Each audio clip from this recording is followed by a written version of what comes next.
Hey guys, Brent Hull at the Italian Revival House. I got my MBU class here. You're going to hear some questions and answers. Should be a fun thing. There's a lot of great stuff going on in here too. We've got the cut stone here. A lot of it is going into the back. We've got this front green room that the team was drawing up. It's now put together. You're going to see that. Bunch of great updates. Come join me.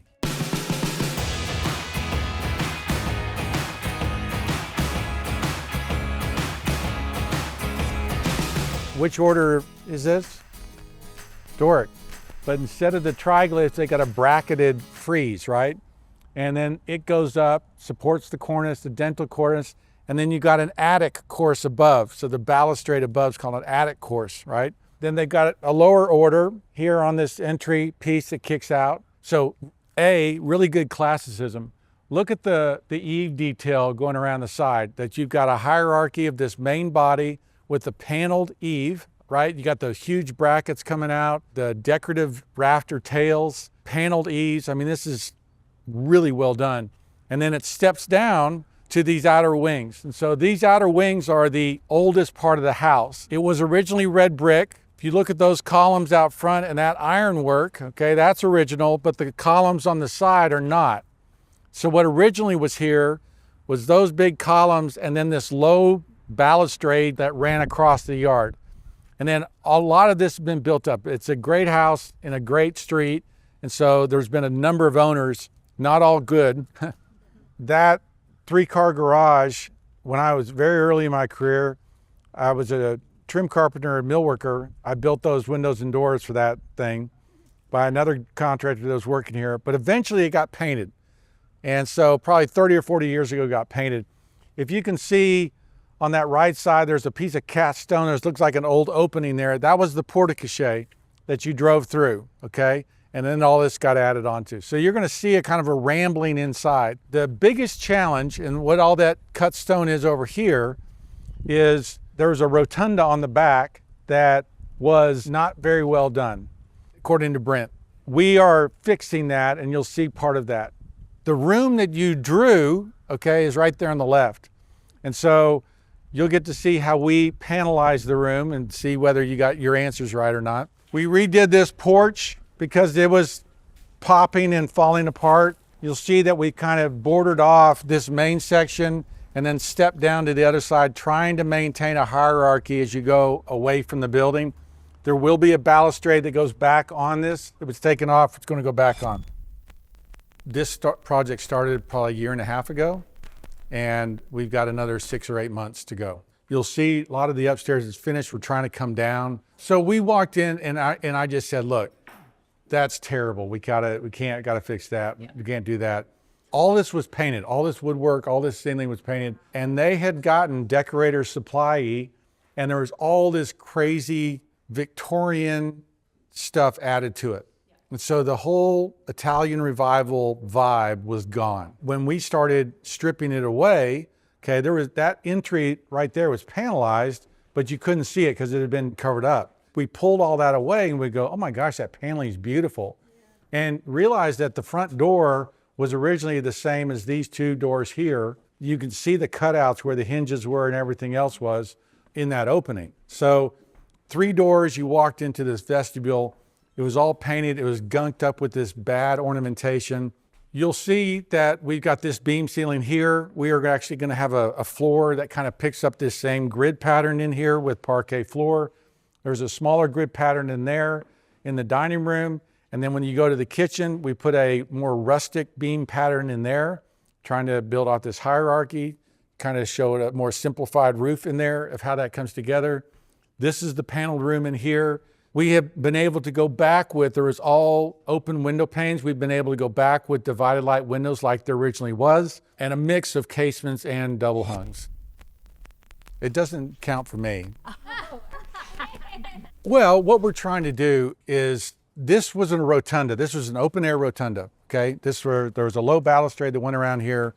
We've got that picture looking back at this house. This got closed in probably 30 or 40 years ago, and it was bad classicism, okay? Stucco, Corinthian capitals, just kind of ugly. A lot of, see all these white bands at the top? All that was filled with ornamental plaster, okay? And so it's just like, The lower part is what part of the entablature? The lower band's called the architrave, the middle band is the frieze, and then the cornice to the top. You don't decorate the architrave, you decorate the frieze typically. And so it was a lot of foam. It was McMansion-y. It was ugly. Now, she asked what the story is. This isn't a preservation project where we're taking it back to 1908. We are taking what we've got here and trying to improve it. So our goal, the reason we're using cut stone, and here's the fight, guys. I had to fight to get solid pieces of cut stone because what they want to send is they want to send a little blocks and then you see the grooves across the thing. And I said, no, because look out front. Those are solid pieces of cut stone. I want solid pieces of cut stone here. The other challenge is I've got an entablature in here that is 24 inches, about 2 feet, okay? My entablature on the outside, because there's a roof going over top of it, is about 6 feet. How can I have a column on this side with the scale and proportion appropriate to this room equal to the one on the outside? It's hard to do. It took us a lot of time planning, trying to figure out how those proportions work so it looked right.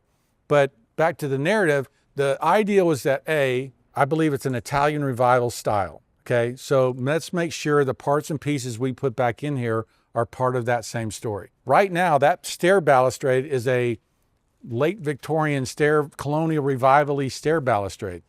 They hate it. As a preservationist, I go, we can't take it out. As a designer, I'm like, yeah, it's not very good. And so we are going in the process of replacing that balustrade, something more appropriate to that entry with the beamed ceilings and wood and everything else that's going on. We're taking the cues from the existing house and then trying the other details that we're bringing in here, we are trying to tell the same story. So it's consistent. There's a consistency and a level of quality and craft that matches the original. That's what we're trying to do. But I feel like you're seeing with that tall base and tall wainscot a little bit of the Victorian story going on here. Late 1908, it's the decorative brackets and stuff in that eave are a little bit Beaux-Arts-y. And so there's a mix of late Victorian, Beaux-Arts, classicism that's going on here. That does it follow the rules? No. Why? Well, because I think it's that late Victorian. Okay, and so now we're interpreting. Now we're kind of thinking through how they were thinking about it. Because if I was going to build this space new, I wouldn't put the wainscot that high, right? It's better in there. Yeah. I would still like it lower, but it's better. But you're not changing it. No. And that's where you're kind of balancing the preservation versus correctness. You're right. Yeah. Because this house is on such a good street, it's been redone a bunch of times and by people who have money so they can do everything. Like they took out a bunch of the windows, put Marvin windows in that are now rotting and failing. They foamed the ceiling. There's just things like that you're just like, no, I did not do that foam. Yeah. You heard correctly. Yeah. I think it depends on the house, depends on the period.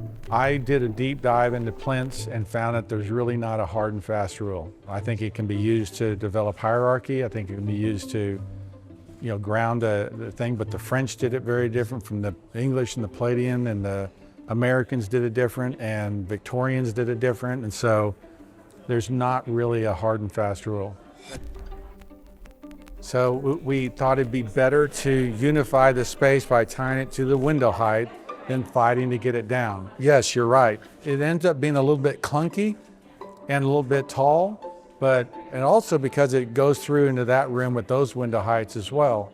So then it becomes, now it's tying two spaces together.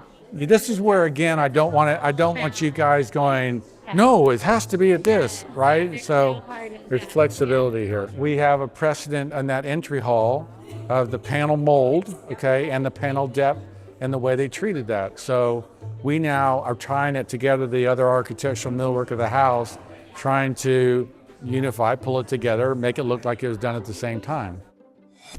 My acceptable kitchen would be something that hints to the fact that this is a 1908 kitchen. Okay. So I wouldn't fill all the walls with upper cabinets. Some of this is obviously balanced with the homeowner who's got to live there.